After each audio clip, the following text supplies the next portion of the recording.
Are you looking for inspiration on a daily basis? Well, check out Deal to Heal Teas. With our inspirational teas, you're sure to find something that will inspire you. Just go to dealtohealteas.myshopify.com. That's Deal to Heal Teas. Get some inspiration in your situation. Wear inspirational tea and be inspired all day. That's Deal to Heal Teas at dealtohealteas.myshopify.com.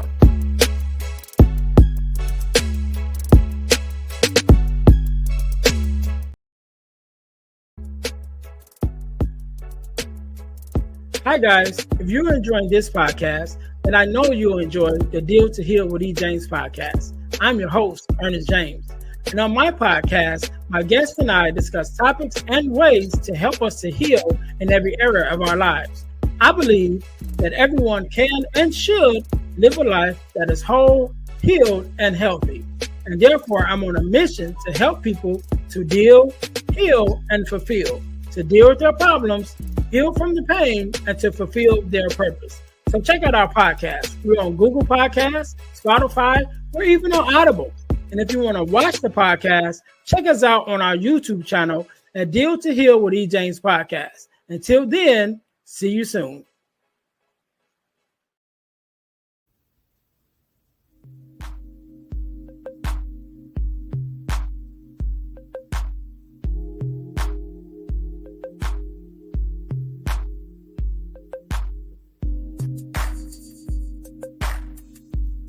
Welcome to the Girl Dad Discussions podcast with E. James. We believe that the relationship between a dad and daughter is one of the most important relationships in a woman's life. Our mission is to promote the daddy-daughter relationship by spreading the voices of girl dads to the world and give love and support to all of our dads and their daughters. Let's get to it. Let's tune in.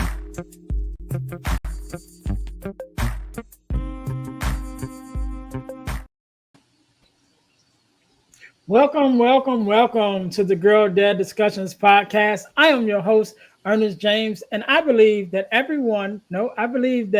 the relationship between a dad and his daughter is one of the most important relationships in a young lady's life.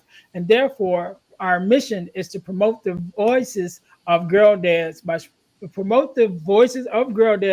and their relationship by spreading the voices of girl dads to the world in order to combat the narrative of the absent father and the fatherless daughter. I'm trying to talk so fast. I'm stumbling over my words. So make sure you guys, first of all, thank you guys for being here. If you haven't already, make sure that you listen, like, subscribe, and share to the podcast on all of your social media platforms. And also make sure you guys are checking us out on our new YouTube channel, which is the Deal to Heal Podcasting Network channel. Again, that's the Deal to Heal Podcasting Network channel because we are bringing you more than just one podcast. And so you can go there and check out the Girl Dad Discussions podcast, which you are currently listening to, but you also can find the Deal to Heal with E. James podcast there also. So make sure you guys go there and check us out. And we definitely appreciate it. If you would, again, listen, like, subscribe, and share the podcast with all of your friends and family, right? Letting people know that we are here. Also, you guys can go check out our ebook, The Core Four, which is the Core Four Values that every daughter should get from her father, which is an ebook that I wrote. And we will talk about it a little bit toward the end of the episode. In our last segment of the episode, but make sure you guys go to ebooks.ejames.com in order to get your copy of the Core 4 ebook, which is the Core 4 Values that every daughter should receive from her father. All right, so today, just like any other day, we are blessed with the guest, Mr. Dustin. How you doing? I'm doing well. Thanks for having me. No problem. First of all, let me say thank you for being here because you could have been doing anything else with anyone else, especially being a girl dad yourself. I know you have other things you could have been doing, but you're here with me, and I definitely appreciate it. So we're going to jump right in. Dustin, do me a favor. Introduce yourself to my audience and tell us a little bit about who you are and what it is that you do.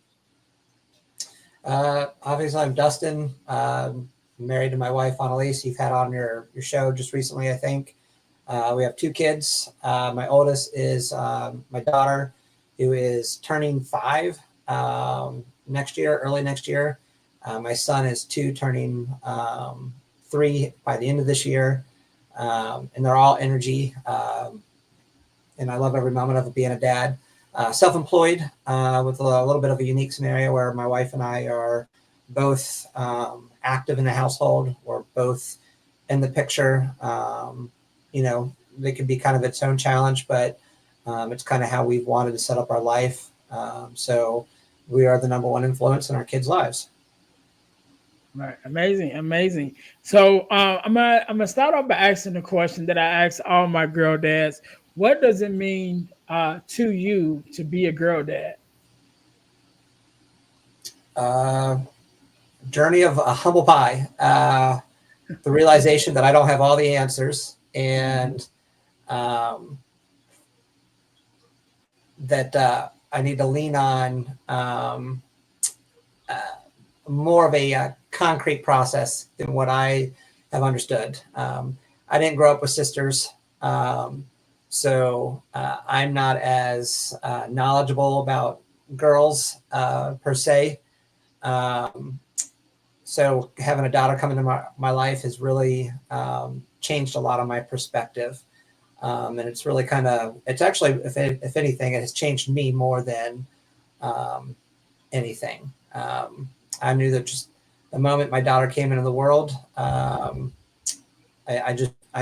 there's been like 3 or 4 times in my life that I knew I changed instantly and I wasn't going to be the same. And the moment I heard her cry for the first time, and after I told him to wipe all the junk off of her and wrap her like a Chipotle burrito and hand her to me, Burrito. I knew that I would do anything after wiping her off. You know what I'm saying? Right. Um, Once she was given to me, it was I just knew from that moment forward that this was going to be a lifelong process of change.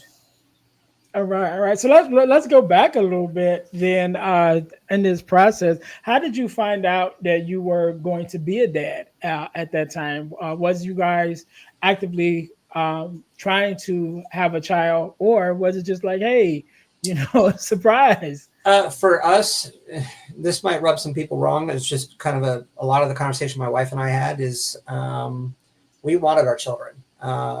We didn't want to look at them and say that they were a happy accident. We had structured everything, not in a sense of trying to control everything, but like they were a very happy pursuit. Hmm. Um, and we know we wanted children. I didn't, for me, I know some people are like, I want a son first or whatever. I know I just wanted children and I didn't really care if it was a boy or a girl. The idea of having a girl really intimidated me a lot.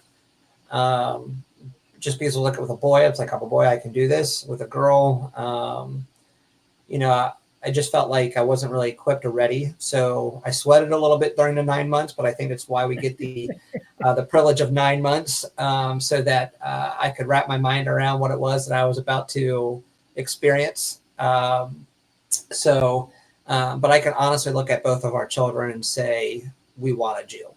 There's been Hmm. a very steady pursuit, especially in our marriage. A lot of evidence saying that we actively pursued our children. They were kind of a planned event, if that makes sense. Right. Yeah, So, yeah, it definitely does. And I think that's sort of the way to go about it. You know what I mean? Like that there's for years has been a progression of how these things are supposed to work. It's like you meet, you get married, you have children, and then it kind of go in that era in that order um for years. And nowadays they mix the order all up. You know right, what I'm saying? But definitely from a father standpoint and a provider standpoint, if we can plan ahead and put those things in order as we are um as men first of all, but then also as fathers, as we are kind of wired to do, to follow things in order. It kind of works better that way. So right. definitely. So on another note, did you guys wait to find out the sex of the baby, or did you guys find out before? No, we were pretty open. I think it was actually kind of a funny situation because on my side of the family, to the best of my knowledge, my daughter is the first girl on my side of the family within like 4 generations. Hmm. Um, and then my son, I think, um, is like the first on, I think, on her side of the family and multiple generations as well. So my mom wanted a daughter so bad. So I have 3 brothers, and she was so convinced that my second youngest brother was a girl. This is back before like all the technology and everything that we have. Hmm. Um, and so she was so committed with the belief that it was going to be a girl. I guess they didn't do the gender check or anything like that. So when he was born, my mom had painted the nursery pink. She had bought all pink everything. So my brother Kyle actually came. She came wrapped in pink and everything because my mom wanted a girl. Well, she never had girls, and so she had 4 boys. So when my daughter Lily came into the picture, Lilybet, um, my mom has been ecstatic. And it was kind of a fun reveal because once we learned what it was, we invited my mom in to see the ultrasound. She was there while they were doing the ultrasound. And they had this massive, it was like a 70-inch TV or something, massive TV up on the wall. And the young lady was, doing the gel and everything on her tummy. And my mom was like literally like an inch away from the TV. Her nose is, and she's telling the lady not to reveal it because my mom was wanting to guess. And so she's like, I've had 4 boys. I know what I'm doing. Um, and so she was right up on the TV. And my mom kept vacillating between whether it was going to be a boy or a girl. And so we kind of looked down and we said, final answer, because we need to do this because like we're holding people up. And my mom goes, it's a boy. Well, and she started pointing to in this picture, and she said, I think this is, he's a boy. And my wife and I already kind of knew. And what was funny was in the picture, in the ultrasound, because it was a live ultrasound, my daughter had her butt facing my mom's face in this picture. So my mom's nose was like an inch away from the crack and on this massive thing. Well, right when my mom made the guess, I guess Lily heard it. Lily rolled over and the lady laughed and she said, no, it's a girl. To watch that anticipation and that surprise, really that joy bubble up in my mom. Yeah. So watching her leave that appointment, because she got her wish, so to speak. She's now got a granddaughter Mm. that she gets to uh, spoil a little bit. Yeah, I'm She was sure. really kind of pensive, kind of like just processing it, but watching her really kind of grow into all that. And it's funny because when she gets around the family, she doesn't ask about my son because she's already had 4 boys. She's like, "Where's my girl?"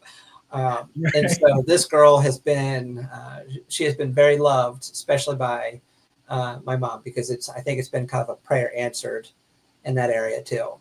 Yeah. So I love it. I love it. Well, I have 5 sisters. It's actually 9 of us all together. So I have 5 sisters and 3 brothers, and so definitely had the opportunity to have sisters. So my mom and I had sisters first. I'm the oldest boy, but I got 3 older sisters. So by the time I came along, it was like, whew, it's had a boy finally. And I know my dad was happy. So yeah, but I can definitely understand the joy in that moment. And I wish I don't know if you guys did like record it or whatever, but definitely would be a moment to remember. That was yeah, awesome. that's an area I could probably get better at. I'm not a big picture record person just because oftentimes Mhm, I'm just kind of in the moment. And so mhm. by the time a cutesy moment or whatever is kind of there, it's kind of past. And it's like, well, hindsight is I should have taken a picture. Um, I would say, believe it or not, one of the really cool things that has been a privilege to me is when my daughter was born, I knew that it was going to have an impact on me. But so she was born 1 week before they closed everything down back in 2020. Mm. So uh, there was a bit of a hustle of trying to get us out of the hospital. When my wife and I, we were ignoring on kind of what was going on, world events, because we were kind of caught up into some things that we were just kind of focused on baby, if that makes sense. Mhm. And my dad came. He was one of the my mom and my dad were one of the first people to come visit us while we were in the hospital, and and we had wrapped Lily up and everything like that. And my dad never had a girl, and so prior to this, there was a scenario where my dad had a battle with cancer, and my dad and I had some very lengthy conversations. He said I was preaching at him. Maybe I was, maybe I wasn't. But basically, I was putting a lot of pressure on him to put some fight into his scenario. We thought he was going to roll over and just kind of give into whatever the battle was. And Mm-hmm. I had a loving conversation with him one night in a parking lot outside of a movie theater. I think we went to go watch Star Wars or something like that. And my youngest brother ended up going home. And so my dad and I were just talking. And so I just got pretty transparent with him. And everybody else was kind of freaking out over this diagnosis or this opinion of cancer. And most people were freaking out about the unresolved offenses versus thinking about my dad's well-being. And I remember sitting down with my dad and I just told him, I was like, Dad, you do know if you let this beat you. And I was like, I don't have a crystal ball, but I'm like, it's up to you. There's a lot of things that are out of my control, but I was like, if you, just understand what you're leaving behind, a lot of unfinished stuff that somebody else has to clean up. And I said, I don't think your job here is done. And I was pushing on it. It was like a 2-hour long conversation where we were going back and forth, and he wouldn't commit. At the end of it, he looked at me and said, Son, I'm not letting this beat me. And I said, all right, great, I'm done. Got in my car, and I literally just got in the car, ended the conversation. I went home, drove 45 minutes back home. And he just kind of looked at me. He was like, that's it? And I said, yeah, I just wanted to see you get in the fight. I said, through this process, through our conversation, there was no attitude of fight. Like, you were not in it. You were literally this posture of you were defeated. And I was like, I just wanted to see my dad get into the fight. I was like, I was okay with him passing. I had already, made my peace and all that with it. But I was just letting him know, like, the history, the legacy that he was going to leave behind. So when he was cleared of his cancer and he's in remission and all that, and he had beat his battle, when he came in and he sat down in a chair, my dad kind of, he's not an emotional guy, I'll say it that way. And so he thought he was going to sit there in a corner and kind of mind his own business, and he was going to let my mom have her experience with it. And I said, give me my daughter. I went over to my wife and I went over to my mom and I said, give me my daughter. And so my mom kind of reluctantly gave me my daughter. And I walked straight over to my dad and I shoved my daughter right into his arms. And I said, this is your reward. I said, this is your reward for winning, for getting into the fight. I said, you get to see the first daughter born. And I said, this is your privilege as a grandpa. And I said, I hope you enjoy it. And I remember watching my dad first time in like 40 years. I was younger than that, but I was like maybe in my 30s. But the first time in 30 plus years that I watched my dad start crying, and that moment will forever be etched in my life. But the really cool thing about having a daughter is I've watched how my daughter Lilybeth has also softened my dad over the 5 years. I've watched my dad change and how he's kind of adjusted to this new identity of being a grandpa, not only to a boy, but to a girl. And so I've had the privilege of sitting back and watching this interaction between my daughter and my dad. And it's been really, really cool. So I can't say all that was planned, but they have been very pleasant, unexpected rewards that I've had so much fun with. And I think my dad,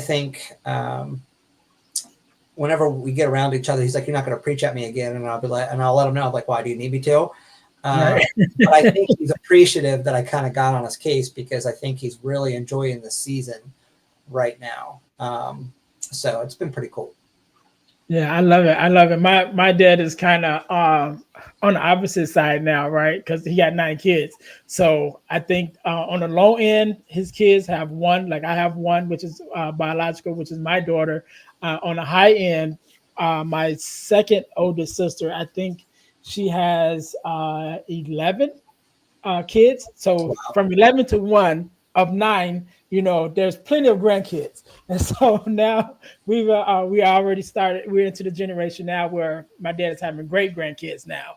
And so now when he comes around and they're like, hey, and granddad hold the baby, he's like, nope. I've been there, He's done like, that, no. right? He said, I'll watch them. I'll make sure they good. Y'all, but y'all can keep all that. Right. You guys are doing well, right? Right. He was like, no, Right. y'all can have it. I'm done with that part. He was like, I'll call me when they start running around. Right. But that's great story, man. Let's go back a little bit. You talked about your dad and your mom definitely loving this experience that they had to experience with their first granddaughter. But how was your experience? I know you mentioned about, just being the first one there after they cleaned her up and, wrapped her up to give to you. But even bringing her home as a new dad and a girl dad, how was that experience for you, and kind of realizing like, all right, this is a new role now. It actually took about a month. I'd probably say about a month to 3 months for it to really kind of sink in, because like in the early stages, like you can't really do anything with them. They're on a rhythm, especially if like the mom's breastfeeding. Yeah. You kind of wrap them up like a burrito and you lay them down. Like there's only so much you can do that. You know what I'm saying? Right. And it's really kind of more of like trying to offset the pressure and the responsibility that my wife had through that Right. whole process. And it was like, how can I? It was really more of like 3 months of figuring out how can I be helpful and you know be of value there. Um, but I would say it was a little rough because I'm a little bit more transparent with myself, and I'm pretty honest with myself. Mhm. And I remember, so the way we had structured it is I would take the late night feeding because my wife would pump, and then I would do the late night feeding. So I would take her from about 10 at night until about 6 or 7 in the morning, and then Annalise would sleep through it so she would get rest. That was kind of our rhythm right out of the gate. That was kind of how we did it. And so our schedules were a little off than what we were used to as a husband and wife. And I remember those quiet nights of like, I've never been a dad. I grew up in a household where kind of anger and frustration were kind of the main emotion towards the tail end. Um, and I remember watching my daughter and just kind of looking at her as she was sleeping, just kind of going, I don't have a clue. I have Mhm. no clue. And I just got honest with myself, and I was like, I know. I remember just talking to her. She was laying there, and I was at my computer, and she was in a bassinet next to me, and she was sleeping. And before she had to do her, 12th diaper change, um, I remember just looking at her. And I just started speaking to her, and I started telling her that I was like, I'm going to screw up. I'm going to make mistakes. I was like, and I apologize. You're going to be my first, but and when I say my first, I mean like she's not my mistake, but as in Yeah. like all of my learning up to Right. this point, like she's first experiment number one kind of thing. And I just told her, but I was like, I will not abandon you. I will always be there. I will figure it out, and I will give you my best, and you will know who your dad is. Um, and so those 3 months were really key for me because it allowed me. There wasn't any demands of me in that moment. It was really a lot of that silent battle inside of going, um, preparing myself because prior to, um, and again, this is first lesson, second opinion, but prior to my daughter being born, all that, I did a deep dive and done some relationship studies and so on and so forth. And I came to the realization that a lot of the stuff that's wrong in this world, um, like especially like if you're Christian, like it's kind of like a tongue in cheek situation where like it was Eve's fault for why everything is why we, and I don't agree with that. I really honestly think it was the fault of man. I don't think it was the fault of Eve, and I think a lot of the things that are wrong and broken in the world is because the failure of men not stepping up and leading with Mhm. character. And I found that to be true from a lot of my experiences from serving women and serving my wife, that in most relationships, especially if they're coming from like an abandoned relationship where like the father's been absent or whatever, or the marriage broke, whatever, and they don't have an understanding. Um, Oftentimes men don't realize it, that when they enter that relationship with that lady who has that broken past, so to speak, um, most men don't realize that they got to carry the cross in that scenario.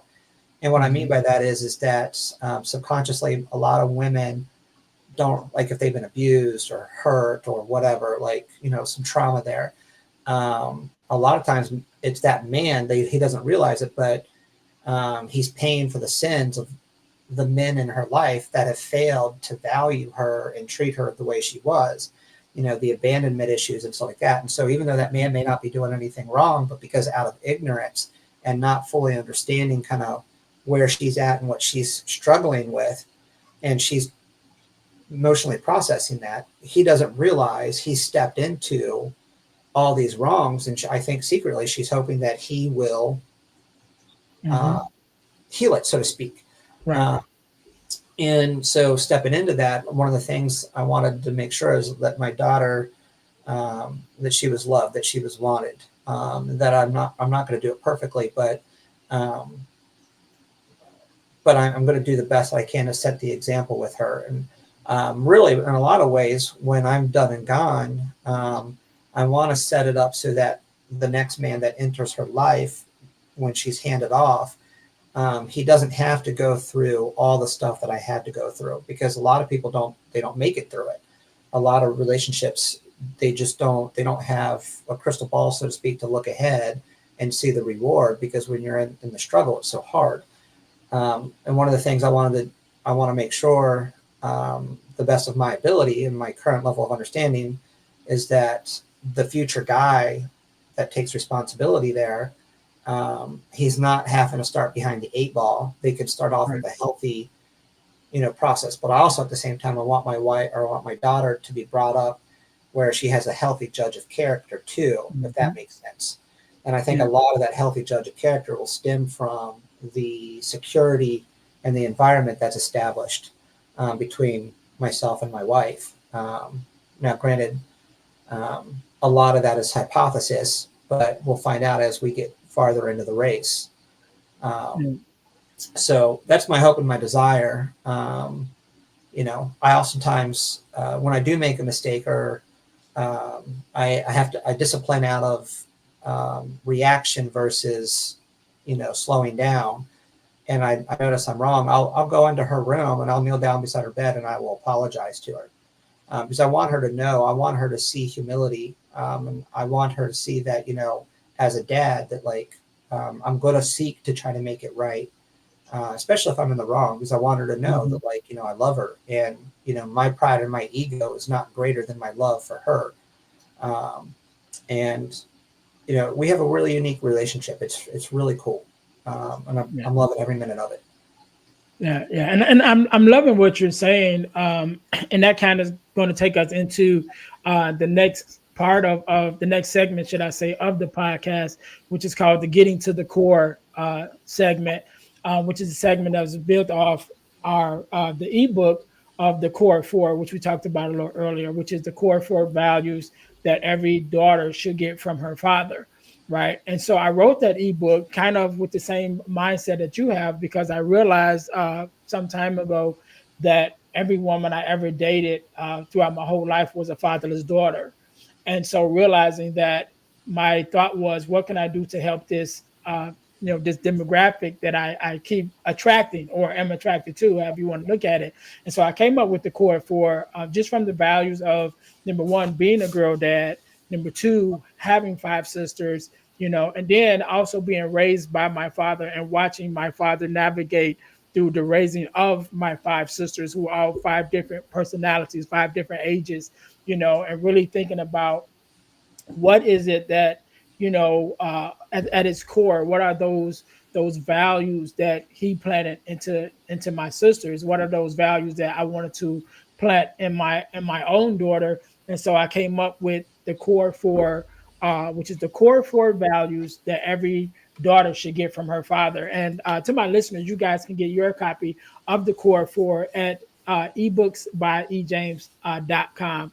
And so, Dustin, I'm gonna go over them real quick. The core four that I believe are the important are guidance, affirmation, love and affection, and protection. So, of those four, which one? And I know they're all important, but which one do you personally think is probably will be on the top of your list to make sure that you instill in your daughter? Um, Yeah, it's pretty tough. Not to like one up it or anything like that. I'm not necessarily like a guy that recreates the system. Mm-hmm. I think my desire is to just show the character of Christ. Mm-hmm. Um, and the only way I know how to do it is model it. Um, I want her to know that she's loved. I want to be slow to anger with her. I don't want to suffer past offense with her. I want her to know that she accepted. And a lot of my studying that I've discovered is that the four basic human needs in any relationship out there is purpose, identity, acceptance, and security. People crave these four things above all others. If you look at 2020 in its full dynamic, security was broken. When people were, almost bullied into wearing masks, it became a level of acceptance. You don't accept me if, blah, blah, if you don't wear the mask. Then it became a purpose, and then it became an identity.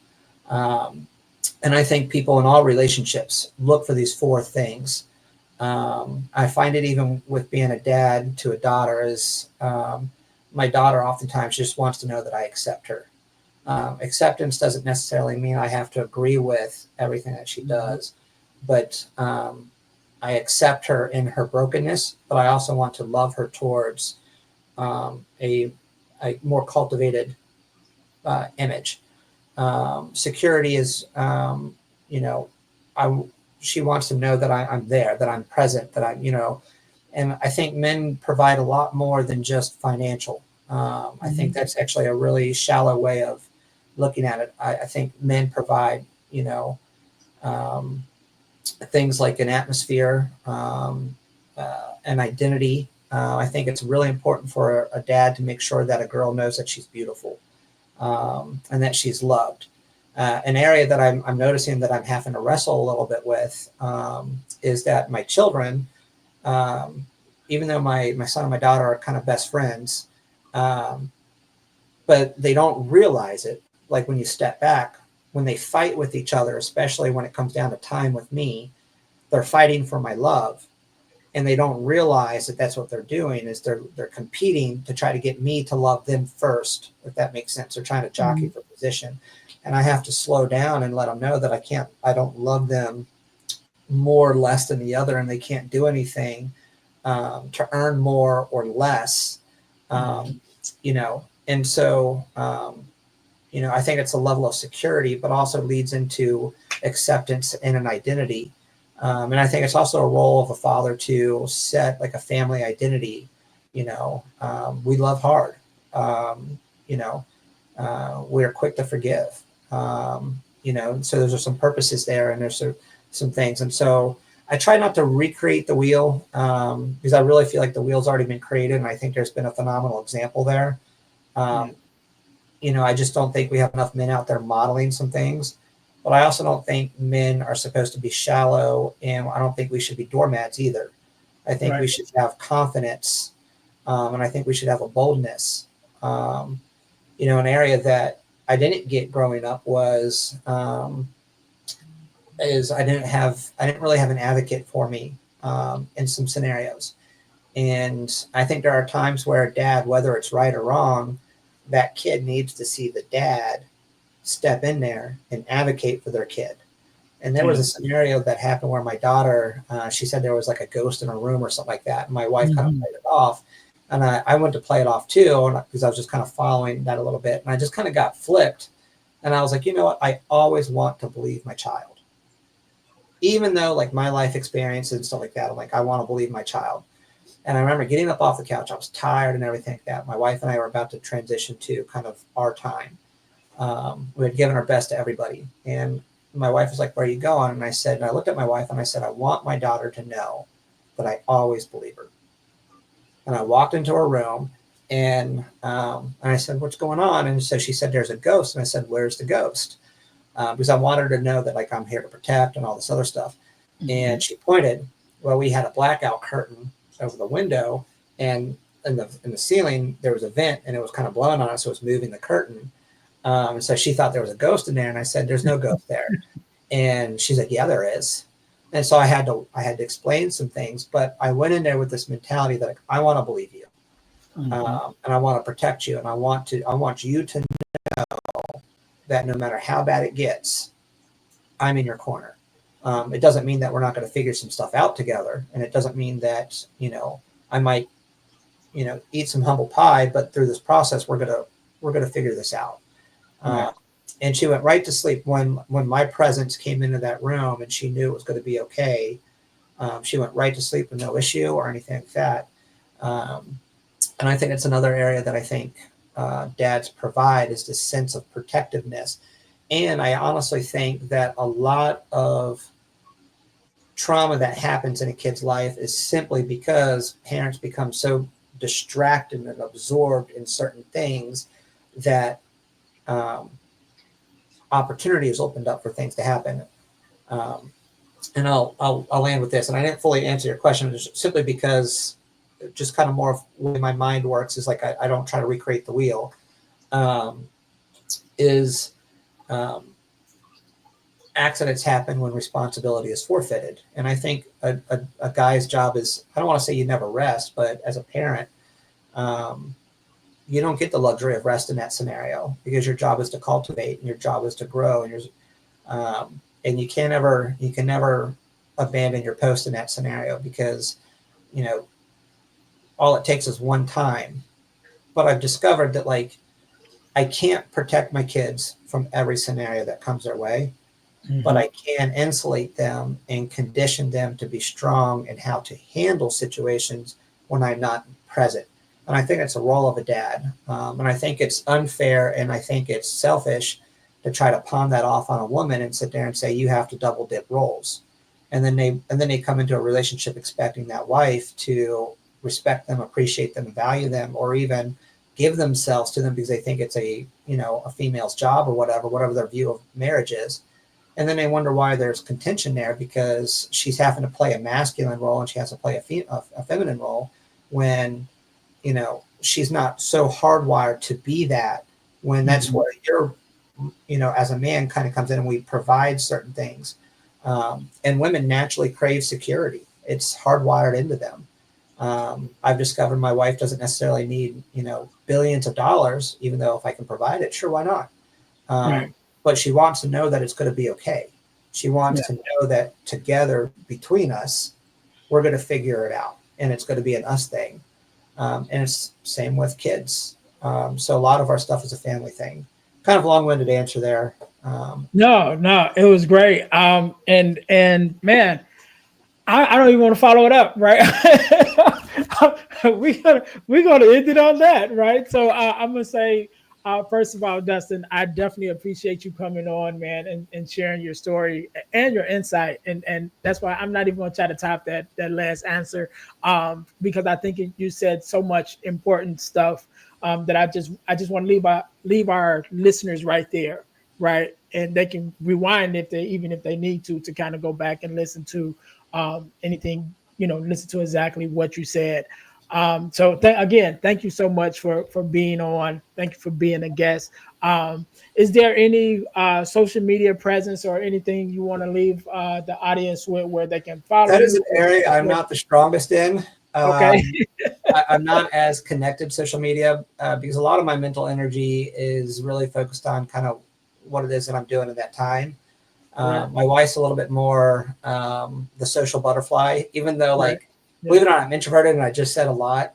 Um, I do love to give if I'm in a position to give. Mhm. But on the social media side of things, I'm not as connected. Right. So if anybody wants to find me or get in touch with me or whatever, track my wife down. I Right. think you have all her stuff there. Yeah. Uh, Yeah. Yeah. she's That's what kind I of was like gonna my say. she's my little my walkie talking Right. calendar. She kind of plans things and um, so Yeah, yeah, and no doubt. And to all my listeners, if you guys are listening to this episode, if you go to the episode right before this one, you'll be able to hear my episode that I did with Annalise, and awesome episode just as much as this one. And so definitely we'll make sure that all their information is also put into the descriptions. So again, I want to say thank you, Dustin, so very much for sharing your time and your experience with us. To my listeners, I want to tell you guys thank you also. Make sure you guys go to our website, or to my personal website, should I say, the dealhealfulfill.org, in order to check out myself and everything that I have going on, and even possibly book me to come out to be a speaker, or a to host a workshop there. And so make sure you guys go to dealhealfulfill.org, which is my mission, to help people to deal, heal, and fulfill, to deal with your problems, to heal from the pain, and to fulfill your purpose. Thank you guys once again for tuning in to the Girl Dad Discussions podcast, where our mission is to amplify the voices of girl dads to the world, in order to combat the narrative of the absent father and the fatherless daughter. And so until next time, you guys be blessed. Thanks for listening to the Girl Dad Discussions podcast with E. James. Be sure to subscribe to our YouTube channel and subscribe to our podcast on all your podcast listening platforms. Also, don't keep it to yourself, but share it with someone else, that the Girl Dad Discussions podcast is on the air. Until next time, be blessed.